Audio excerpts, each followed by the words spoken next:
Hi everyone. Today I'm going to be reading a book called Stay at Home, Dog. There's something to tell you, my dear. Something you must hear. Many people are sick. We must do something quick. We have to shelter in a place and not touch our face. That means social distance from all. Self-quarantine till fall. It's hard to comprehend. Staying away from our friends.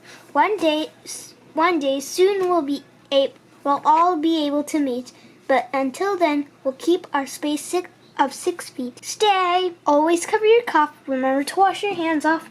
We want to keep the germs away so you can stay healthy day after day. But if we do not have a need for food and toilet paper, indeed, to the market we can still go when our supply is running low. And if the grocery store runs out, we'll order online without a doubt. It's very easy that way. Everything will be okay. Isolation doesn't mean you're alone. Although we are all at home, it can be a special chance to create. You may even get up to stay late. You can still dance, prance, and play, even when everyone else is video chatting all day.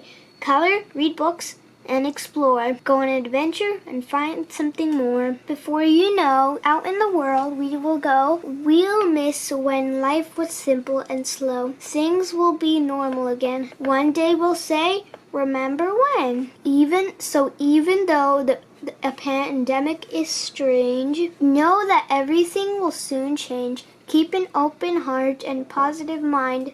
This time can be tough. So let's be kind.